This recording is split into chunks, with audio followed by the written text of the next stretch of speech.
बिस्मिल्लाहिर्रहमानिर्रहीम अस्सलाम वालेकुम। इस पॉडकास्ट में हम पेमेंट्स की जो इंश्योरेंस और पेमेंट होती है उनके हवाले से डिस्कस करेंगे, ख़ास तौर पर डिमांड ड्राफ्ट या पे ऑर्डर जो इस तरह के इंस्ट्रूमेंट्स होते हैं उनके हवाले से। डिमांड ड्राफ्ट की अगर हम बात करें तो बेसिकली ये बहुत ज़्यादा पॉपुलर इंस्ट्रूमेंट या मोड कंसिडर किए जाते हैं for any business transactions. For example अगर आप कोई गाड़ी बेचें, कोई प्रॉपर्टी ट्रांसफ़र हो या कोई भी एसेट की ख़रीद व फरोख्त करनी हो, तो लोग इस इंस्ट्रूमेंट का जो है वो इस इंस्ट्रूमेंट को यूटिलाइज़ करते हैं for executing their transactions. Since ये पेबल एट एनी ब्रांच होती है, तमाम बैंक्स इसको एक्सेप्ट करते हैं। इट्स जो एक्सेप्टेबल फॉर्म ऑफ इंस्ट्रूमेंट होती है जो कि तमाम लोग इसके ऊपर कंफर्ट जोन उनका क्रिएटेड होता है। तो दैट्स द रीज़न कि ये इसकी जो यूटिलाइजेशन है या इसकी जो एक्सेप्टेंस है वो काफ़ी ज़्यादा वाइडर मोड पे जो है वो की जाती है। अपार्ट फ्रॉम दैट ये सिक्योर्ड भी होती है, जैसे कि हमें पता है कि जब भी कोई पे ऑर्डर या डिमांड ड्राफ्ट बनता है तो कस्टमर का अकाउंट ऑलरेडी डेबिट हो चुका होता है और बैंक का इंटरनल अकाउंट जो है वो क्रेडिट हो जाता है। दैट मीन्स कि वो इंस्ट्रूमेंट जो पे ऑर्डर या डीडी की फॉर्म में है उसमें अगर वो ऑल इन ऑर्डर होता है और अगर उसकी जेन्युइननेस भी आपने कंफर्म करवा ली है तो बैंक इज़ लायबल टू पे। कस्टमर की जो लाइबिलिटी होती है वो बैंक ने ओन कर ली होती है, तो इसी वजह से इसको ज़्यादा सिक्योर्ड फॉर्म कंसिडर किया जा रहा होता है। अब मेजॉरिटी ऑफ द बैंक्स ने जो है वो बेसिकली इसको स्टेल हो जाता था, जैसे पहले इंस्ट्रूमेंट्स 180 डेज़ के बाद, लेकिन अब जो है वो स्टेल नहीं होता। यानी कि अगर मैं 180 डेज़ के बाद भी ये प्रेजेंट करता हूँ किसी ब्रांच में तो वो विदाउट रिकन्फर्मेशन उसको मैं डिपॉज़िट करवा सकता हूँ और वो क्लियर हो जाएगा।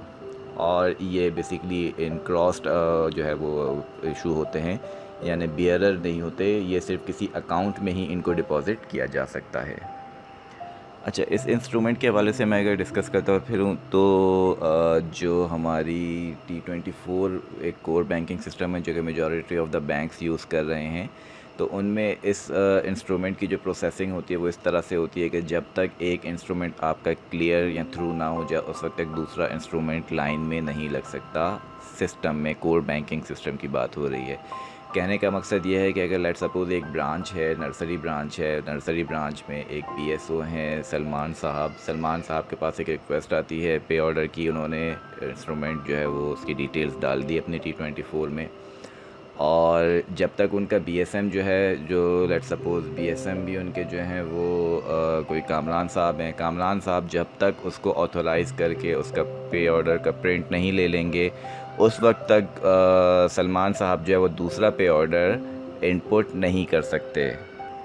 तो अगर लेट सपोज़ 3 अलग लोग लेकर के आते हैं सलमान साहब के पास और उन्हें प्रोसेस करने के लिए पे ऑर्डर्स बनाने या डिमांड ड्राफ्ट बनाना है, तो जब तक कासिम साहब जो है वो एक इंस्ट्रूमेंट को जो है वो कंप्लीट नहीं कर लेंगे उस वक्त तक सलमान साहब दूसरा जो पे ऑर्डर है वो उसको इनपुट नहीं कर सकते।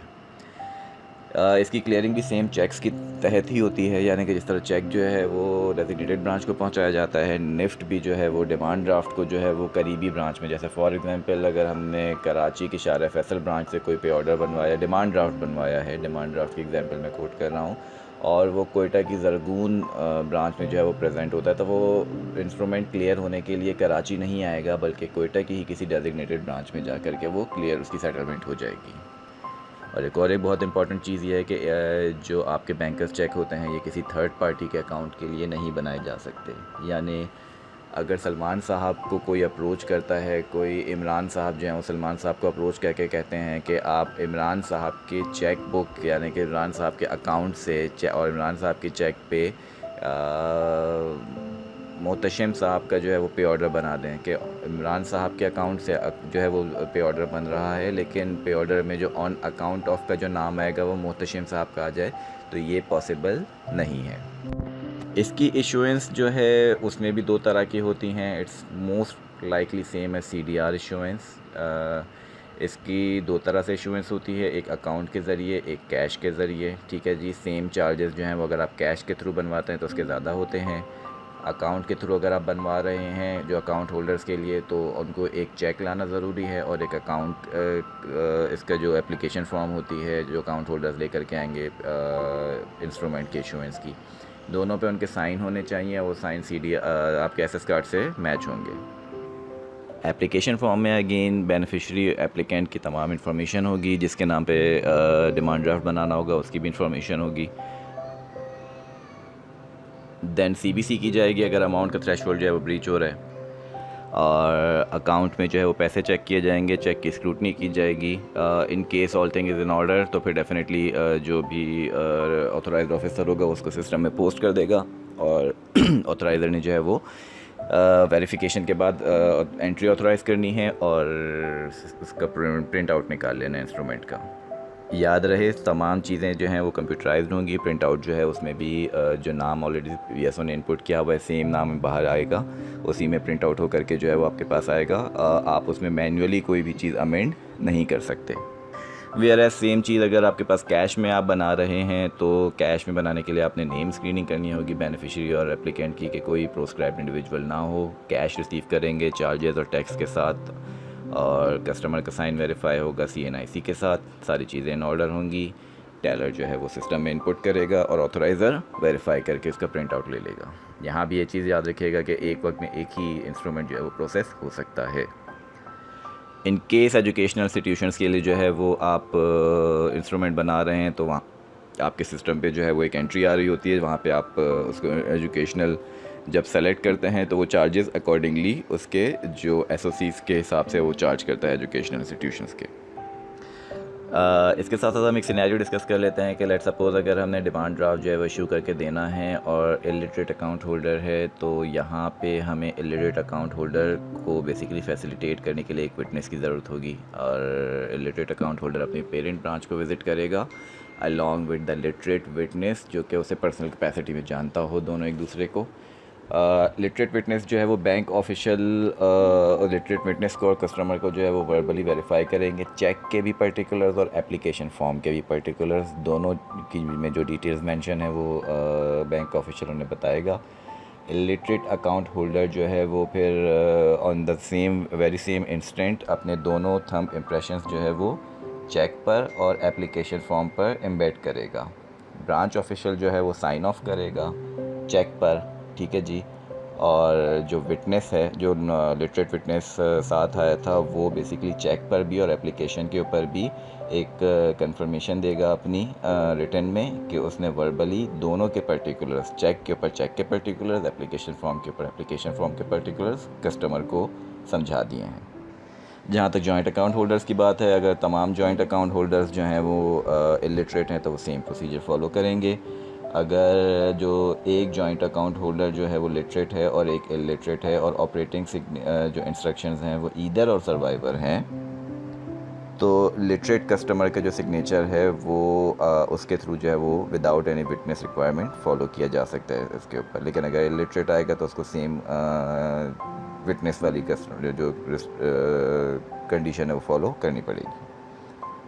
वेयरएज़ अगर जॉइंट अकाउंट होल्डर्स हैं और उनकी जो ऑपरेटिंग इंस्ट्रक्शंस है वो जॉइंटली बाय ऑल है, एक लिटरेट है एक इलिटरेट है, तो ऑब्वियसली दोनों की प्रेजेंस ज़रूरी होगी, दोनों के सिग्नेचर्स और थंब इम्प्रेशन रिक्वायर्ड होंगे, लेकिन विटनेस की कंडीशन यहाँ पे ज़रूरत नहीं है। एक फैसिलिटीज़ जो बैंक प्रोवाइड कर रहे होते हैं, जो CDR में हमने पढ़ी थी कि नहीं थी, कि ये जो बैंकर्स चेक होते हैं ये आप ऑनलाइन भी कहीं से इशू करवा सकते हैं। यूजुअली 50 लाख की लिमिट होती है कि अगर लेट सपोज़ कोई मिसकायनात हैं, उन्होंने अपना अकाउंट जो है वो कोयटा में खुलवाया हुआ है, लेकिन अगर वो कराची विज़िट कर रही हैं, उनको कराची में for any transaction demand draft बनवाने की ज़रूरत है, तो वो कराची में ही शहीद मिल्लत की लेट सपोज़ वो ब्रांच विज़िट करती हैं, तो वहाँ से वो 50 लाख तक का अपना डिमांड ड्राफ्ट बनवा सकती हैं।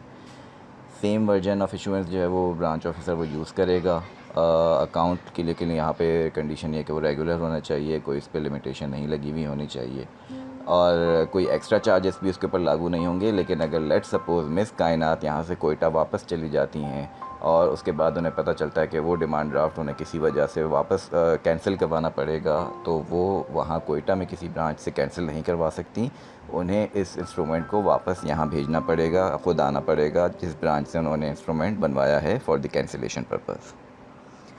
अब बात आ जाती है इंस्ट्रूमेंट की कैंसिलेशन की। अगर लेट सपोज़ किसी वजह से इंस्ट्रूमेंट को कैंसिल करना पड़ता है, तो याद रखिएगा कि जिस ब्रांच से इशू करवाया गया है सिर्फ वही ब्रांच कैंसिल कर सकती है। कैंसिलेशन के लिए जो हमें डॉक्यूमेंट्स चाहिए होते हैं वो ओरिजिनल इंस्ट्रूमेंट यानी कि original demand draft, application for cancellation customer की जानिब से, जिसमें कस्टमर साइन करके देगा, रीज़न एक्सप्लेन करेगा कि why he is intending to cancel the instrument. और अगर वो वॉक इन कस्टमर है तो डेफिनेटली वो अपना CNIC प्रोवाइड करेगा जो आप ओरिजिनली सीन करके उससे रिसीव करेंगे।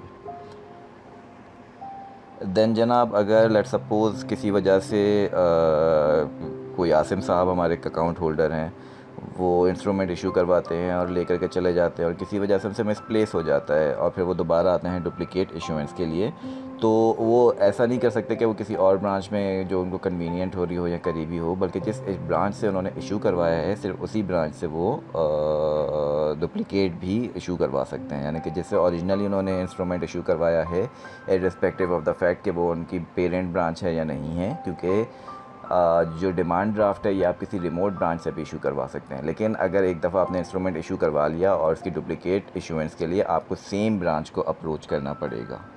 ठीक है जी। तो रिक्वेस्ट लेटर आपको चाहिए होगा जिसमें सारा इंसिडेंट में आपके पास होगा कि क्या वजह है कि वो डुप्लिकेट इशूएंस के लिए आपके पास आ रहा है, साइन करेगा, आप साइन उसके जो है वो मैच करेंगे। बेनिफिशरी CNIC भी आपको रिक्वायर्ड होगा अगर किसी फ़र्म के नाम के ऊपर जो है वो पे ऑर्डर था।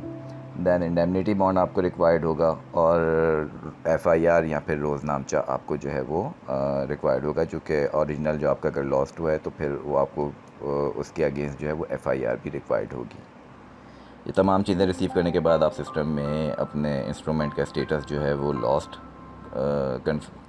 कन्वर्ट करेंगे और डेफिनेटली आप पहले ये चेक कर लेंगे कि वो इशू के स्टेटस में हो, वरना आप उसका स्टेटस ऐसे भी चेंज नहीं कर सकते। RHBS का अप्रूवल सॉर्ट करेंगे आप, उसके लिए आपको उनको ये कंफर्म देना पड़ेगा कि आपने उसका जो स्टेटस है वो चेंज कर दिया है और डिमांड ड्राफ्ट जो है वो अंडर लियन भी नहीं है किसी लोन वगैरह के हवाले से। अप्रूवल जब आपको रिसीव हो जाएगा तो आप उसको वाउचर्स के साथ अटैच करके दूसरा इंस्ट्रूमेंट इशू करेंगे। उसके ऊपर एक स्टैंप लग जाएगी जिसमें लिखा होगा इन ल्यू ऑफ इंस्ट्रूमेंट नंबर, जिसमें पुराने इंस्ट्रूमेंट का रेफरेंस दिया हुआ होगा, और फिर IBS के जो सिग्नेटरीज़ हैं वो इसको साइन कर देंगे। अगेन अगर हम कैंसिलेशन की बात करें या रिफ़ंड की बात करें ओरिजिनल पेमेंट इंस्ट्रूमेंट की, तो सबसे पहले आप ये चेक करेंगे कोई डुप्लिकेट तो इशू नहीं हुआ हुआ, यानी कि उसका स्टेटस जो है वो इशू में होना चाहिए, लॉस्ट या पेड नहीं होना चाहिए। कस्टमर अगर जिसने बनवाया है वो ख़ुद लेकर के आ रहा है तो एक रिक्वेस्ट लेटर आपको देगा। CNIC आप लेंगे। In case of walk in customers instrument को आप चेक करेंगे कि इंस्ट्रूमेंट ओरिजिनल ही है, पेपर क्वालिटी और दूसरे सिक्योरिटी फ़ीचर्स के साथ। और जब आप सिस्टम के साथ माइन्यूटली उसके पर्टिकुलर्स वेरीफाई कर लेंगे, सारी चीज़ें इन ऑर्डर होंगी, तो फिर आप प्रोसीड करेंगे। यहाँ पे एक चीज़ मैं आपको बताता चलूँ कि डुप्लिकेट पेमेंट इंस्ट्रूमेंट की अमाउंट अगर 10,000 से कम है तो आपको बेनिफिशरी डिस्चार्ज की ज़रूरत नहीं है, वेयर एज अगर 10,000 से ज़्यादा है तो आपको बेनिफिशरी के डिस्चार्ज की ज़रूरत पड़ेगी। यहाँ पे लॉफुल डिस्चार्ज आपको रिक्वायर्ड होगा, जिसके बाद आप उसको प्रोसेस करेंगे।